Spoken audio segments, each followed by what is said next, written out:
Bonjour à tous et bienvenue sur Une lectrice de plus. Je vous retrouve aujourd'hui pour vous parler de lecture, mais pas de mes récentes lectures. Je veux vous parler de mes lectures d'enfance. Donc quand j'étais plus ou moins petite, vous allez voir, je vais essayer de faire ça chronologiquement parlant. Il faut savoir que je lis depuis que je suis toute petite, depuis que j'ai appris à lire, donc c'est-à-dire depuis que j'ai 5 ans, on va dire, je lis beaucoup. Donc j'avais déjà une certaine bibliothèque étant enfant. Donc les vrais premiers livres que j'ai commencé à collectionner, vous vous en doutez, il s'agit de La Bibliothèque Rose. Je pense que tout enfant qui lit a eu les livres La Bibliothèque Rose Clair, La Bibliothèque Rose Foncé, La Bibliothèque Vert Clair, La Bibliothèque Vert Foncé. C'était vraiment pour moi le rayon dans lequel j'allais à chaque fois qu'on allait au supermarché. J'allais au livre, je choisissais mon petit livre de la couleur que je voulais et c'était parti pour me faire ma lecture de la semaine. En général, je tenais pas la semaine avec, mais vous avez compris l'idée. J'ai très vite commencé la saga Princess Academy de Vivian French. J'aimais bien, les couvertures étaient roses, il y avait des paillettes, ils avaient des belles robes. On suivait des princesses, donc des jeunes filles. Je sais plus quel âge elles avaient, mais elles étaient jeunes. Elles arrivaient en fait dans l'école des princesses un peu et on les suivait. Le petit groupe d'amis, elles étaient 6. Et donc on les suivait dans leur première année. Donc leur première année se déroulait à la Princess Academy. Donc en fait, plus elles avançaient dans les années, plus elles montaient dans l'école. Et donc on avait Princess Academy qui se composait de 6 tomes, donc avec un tome pour chaque fille du groupe. Je regarde par là parce que j'ai mon ordinateur avec quelques détails. Et donc une fois que les 6 filles avaient eu leur livre, elles sont passées à l'année suivante, donc qui s'appelait Princess Academy Les Tours d'Argent. Où pareil il y a eu 6 tomes avec un tome par fille. Donc en fait à partir d'un certain moment, tous les 6 livres on suivait un nouveau groupe de copines. Donc après les Tours d'Argent, donc les 2 premières, on va dire les 2 premières saisons suivaient les mêmes groupes de filles. Puis on est ensuite passé au Palais de Rubis, puis il y a eu le Château de Nacre, puis le Palais de Diamant ou quelque chose comme ça. Ensuite, il y a aussi eu le Manoir d'Émeraude, donc je ne sais pas si aujourd'hui il en sort encore, mais ce qui est sûr c'est que cette saga fait un nombre incalculable de tomes.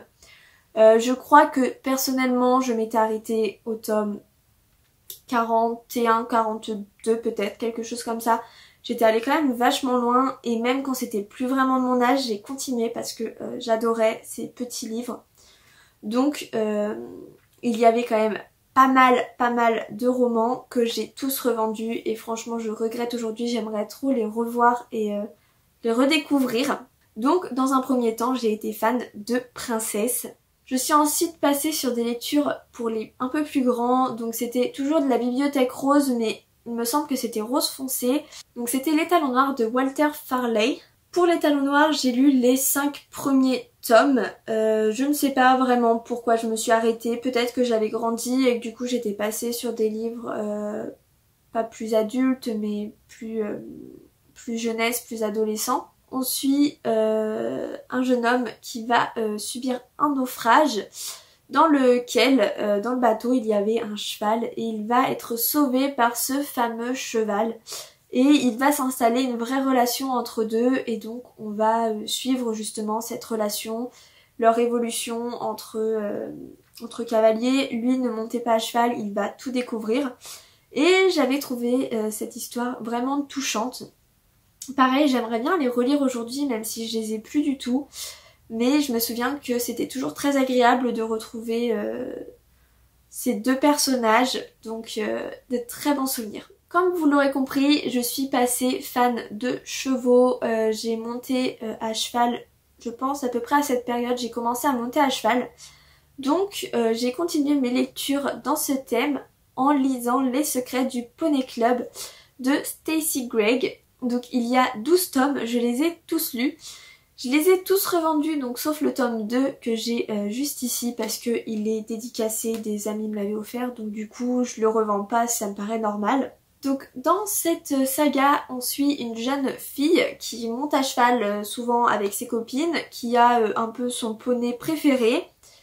Et lors d'un accident, ce poney va mourir. Et donc elle va se jurer qu'elle ne montera plus jamais à cheval. Elle est complètement dévastée. Et en fait, elle va se retrouver à s'occuper d'un cheval qui a été maltraité, essayer de lui redonner confiance. D'une certaine façon, ce sont deux âmes brisées qui vont essayer de réévoluer ensemble. Et ça va fonctionner et on va donc suivre Isa dans toute son aventure parce qu'elle va bien évidemment remonter à cheval et ne va pas s'arrêter là. Donc j'adorais, j'attendais toujours la sortie avec impatience du prochain tome. J'ai été complètement dévastée quand le dernier tome est sorti. Je l'ai lisé à une vitesse affolante et pour moi c'était vraiment une lecture qui était géniale. J'aimerais encore une fois les relire pour savoir si c'était vraiment bien ou si c'est juste que c'était de la lecture en fait pour moi. Mais ce qui est sûr c'est que j'adorais et que j'attendais avec impatience la suite et qu'avec mes copines on se prêtait les livres pour qu'on les ait tous lus. À la même période à peu près j'ai découvert une autre saga. Alors celle-ci est un peu plus difficile à trouver puisque ces livres ne sont vendus que sur l'île de Ré.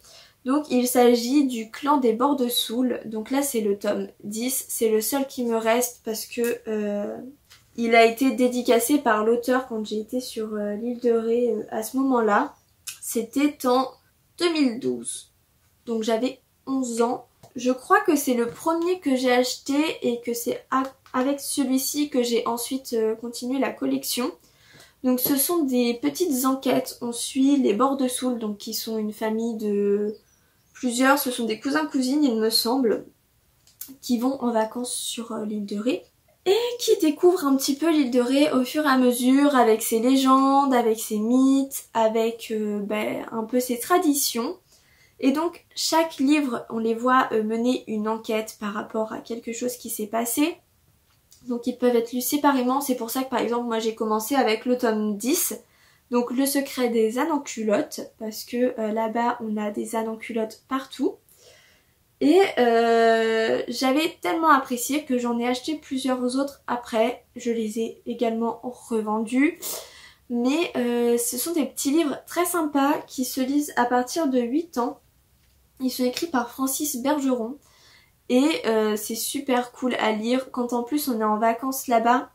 Parce qu'en général on les achète quand on est là-bas et qu'on est en vacances parce qu'ils sont pas trouvables sinon autre part. Donc on s'imagine un petit peu des choses parce que l'île de Ré est petite donc c'est facile de faire le tour. Et on connaît du coup les endroits dont il est question dans le livre. Et on se sent un peu plus proche des personnages. Donc c'est vraiment quelque chose que j'avais adoré découvrir. Ce qui est sûr c'est que c'était des petits livres géniaux à lire en vacances. Ça me permettait un petit peu de lire. À l'époque je ne transportais pas mes livres. Donc ça me permettait d'avoir de la lecture quand je n'étais pas chez moi. Donc ça a été vraiment super cool de les découvrir.